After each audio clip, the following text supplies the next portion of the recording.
ეს პატარა ანგელოზები მამა მიატოვა. უბედურება კი ისაა, რომ საბრალო ბავშვებს ალიმენტსაც კი არ უხდის. ალექსი გულის მანკით დაიბადა. უფულობის გამო საბრალო დედას ექიმთან ვერ მიხავს. ეს კი ანდრიაა, ნამდვილი მზეჭაბუკი. სამწუხაროდ თავის ტვინის მეოთხედ ნაწილზე წანაზარდი აქვს. ბავშვს სასწრაფოდ ესაჭიროება მაგნიტორეზონანსული ტომოგრაფია. უგულო მამა კი ავადმყოფი ბავშვებისთვის ალიმენტსაც კი ვერ იმედებს.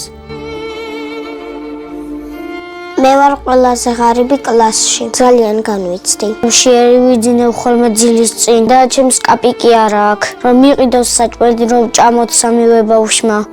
მთელი დღის განმავლობაში ბავშვებს ხმელი პურის გარდა არაფერი უჭამიათ. საღამოს კი დედამ ბოლო კაპიკებით ნაყიდი ცოტაოდენი მაკარონი მოხრაკა. თიკას ისევშია, მაგრამ საბრალო გოგონა თავის ავადმყოფ ძამიკოებს უნახავს მაკარონს. შეხედეთ, ჩატეხილ მინაზე ლეიკოპლასტირია აგრული. ხომ წარმოგიდგენიათ, როგორი ყინვა შედის ამ ფანჯრებიდან ოთახში. შიმშილისგან დაუძლურებულ ბავშვებს ამ საშინელ ოთახში ზინავთ და სიცივისგან კანკალებენ. საბანიც კი არ აქვთ თბილი.